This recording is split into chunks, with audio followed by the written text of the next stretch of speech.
check out the scenario. It's time to get a workout in or cram for a school study session, and in go the headphones to blast the top tunes to get us in the zone. The unfortunate thing is listening to music at extremely loud levels can do damage to our hearing down the road. Regina Zappi joins us to talk about the signs of hearing loss on World Hearing Day. Welcome, Regina. Hi there. Thank you so much for having me. Yeah, we're happy to have you on this morning. And what tips can you share with us to protect our hearing throughout our lives?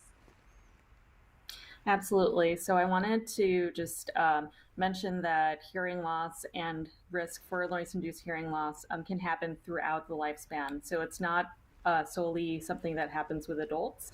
It can happen with children as well. So we're going to start with infants.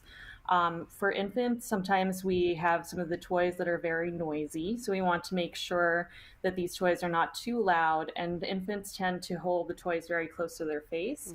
So making sure that we are not purchasing these toys that are too loud, and also for sound machines, keeping them far away from the infants.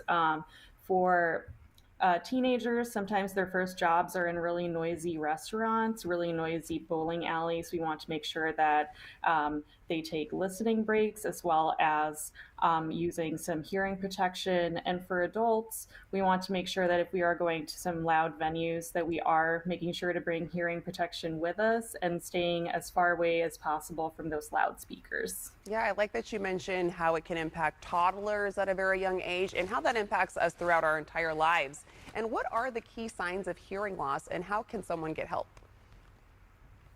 Absolutely. So, hearing loss signs for adults, you might be hearing some ringing or buzzing or really any foreign sounds in your ears. You might notice a shift in your hearing, or you might notice that when you're having a conversation, either in quiet or in noise, you're suddenly having a hard time keeping up. So, those are signs that something is off with your hearing and that you should probably get a baseline of hearing from an audiologist. For kids, it's a little bit harder to spot.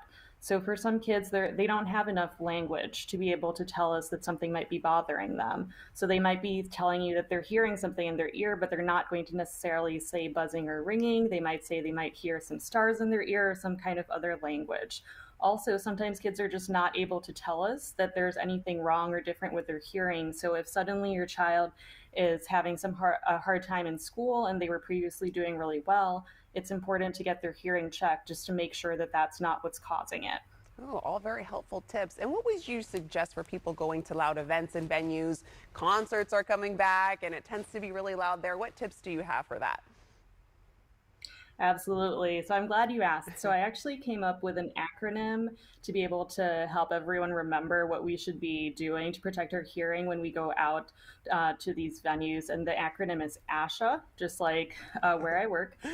So ASHA. So the first A is awareness, which is exactly what we're doing right now, just being more aware that some of these venues might be very loud.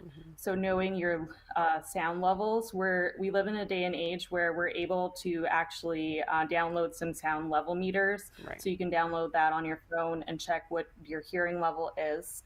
S stands for station. So where you stand actually makes a huge difference. So if you are at a concert and you're standing next to the speaker versus if you're standing 500 feet away from the speaker, if you're closer to the speaker, then you have a lot more risk for noise-induced hearing loss. So standing as far away from that speaker Ooh, as possible. good to know. We only have about H. 10 more seconds, so I want to make sure we get that H and that A.